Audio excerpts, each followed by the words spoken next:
Perhaps the most prominent UN figurehead with regards to spiritual unification of the world is this man, Robert Mueller.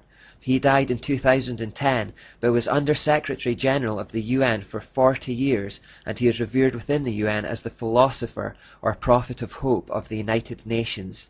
His spiritual viewpoints were quite clear. He said, "We must move as quickly as possible to a one-world government, a one-world religion, under a one-world leader." He believed that peace for this one-world order rested primarily on religion, saying, "Peace will be impossible without the taming of fundamentalism through a united religion that professes faithfulness only to the global spirituality and to the health of this planet."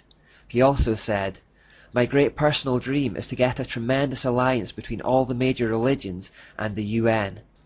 Because he held one of the top jobs in the UN for 40 years, he obviously had huge influence on the goals of the organization, but the problem goes much further than that, because as well as being the driving force behind the spirituality of the UN, he also created something called the World Core Curriculum, which, as the name suggests, is intended to be an education program or framework for the entire world. He is therefore also known throughout the world as the father of global education. Not only this, but he actually established specialist Robert Mueller schools, where his educational ideas could be taught in their purest form.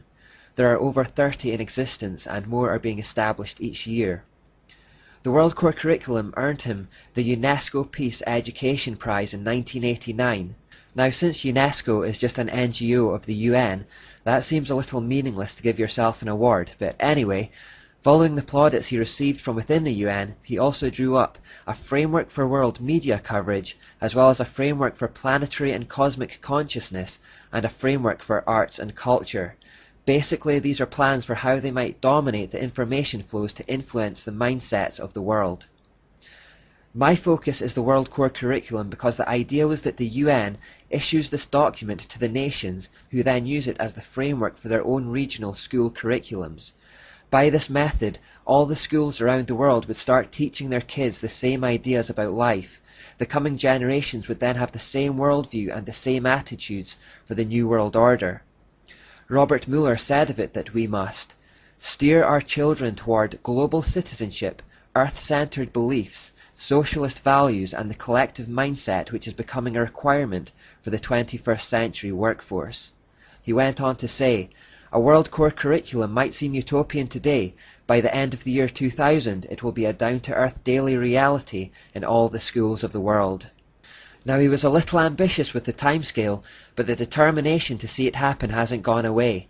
Here in Scotland, a new curriculum has just been introduced called the Curriculum for Excellence, and although it has been heavily criticised by parents and by teachers alike, it openly bases itself on UN frameworks, and one of its key components is preparing children for global citizenship, and it uses phrases like the child's well-being and well-becoming. Most people wouldn't pick up on that, but we know from the evolution part that the word becoming is an occult term for the evolution towards godhood. So if this World Core Curriculum is to be the source for national curriculums around the world that will be taught to coming generations of children, we need to find out what's in it.